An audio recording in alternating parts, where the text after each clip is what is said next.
કલ્પના કરો કે તમને અંતરિક્ષમાં 1 અઠવાડિયા માટે મોકલવામાં આવે અને તમે 9 મહિના સુધી શૂન્યાવકાશમાં ફસાઈ જાઓ. કલ્પના કરતાં જ ધ્રુજારી છૂટી જાય છે. તો જરા વિચારો, સુનીતા વિલિયમ્સ અને બુચ વિલ્મોરે અંતરિક્ષમાં 9 મહિના કેવી રીતે વિતાવ્યા હશે.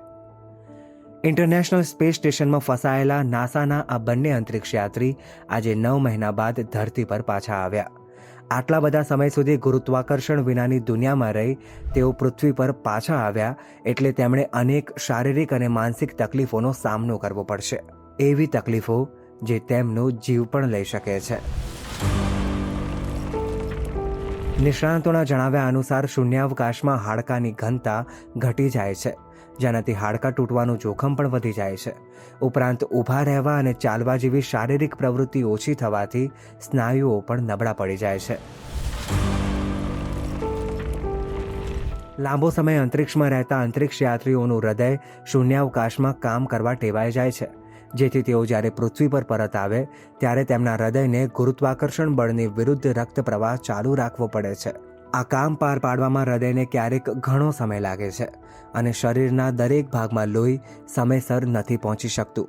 આ સ્થિતિમાં અંતરિક્ષ યાત્રીઓના શરીરમાં લોહી ગંઠાઈ જવાનું પણ જોખમ રહે છે.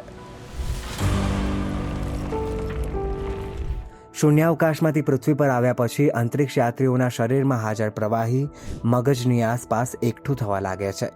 આ કારણસર તેઓ ફ્લૂના લક્ષણો હોય તેવો અનુભવ કરે છે. આ પ્રવાહી અંતરિક્ષ યાત્રીઓની આંખોની કીકીનો આકાર બદલી નાખે છે, જેથી તેમને જોવામાં પણ મુશ્કેલી પડે છે. પૃથ્વી પર પાછા ફર્યા પછી ઘણા અંતરિક્ષ યાત્રીઓને રાતોરાત ચશ્માની જરૂર પડવા લાગે છે. અગાઉ પણ અંતરિક્ષમાં ગયેલા વિજ્ઞાનીઓ ચાલવામાં તકલીફ, આંખોની રોશની ઓછી થવી, ચક્કર આવવા તેમજ બેબી ફીટ જેવી ફરિયાદો કરી ચૂક્યા છે.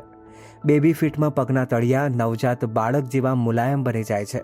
અંતરિક્ષ યાત્રી ટેરી વર્ટ્સના જણાવ્યા મુજબ અંતરિક્ષમાંથી પૃથ્વી પર પાછા આવ્યા પછી શરીરને પૃથ્વીના વાતાવરણમાં અનુકૂલન સાધતા ઓછામાં ઓછું અઠવાડિયું લાગે છે. એવું કહેવાય છે કે સુનીતા અને વિલ્મોરને થોડોક વધારે સમય લાગી શકે છે. આનાથી તેમની રોગપ્રતિકારક શક્તિ ઘટી જશે, જેથી ચેપ લાગવાનું અને બીમાર પડવાનું જોખમ પણ વધી જવાની શક્યતા છે.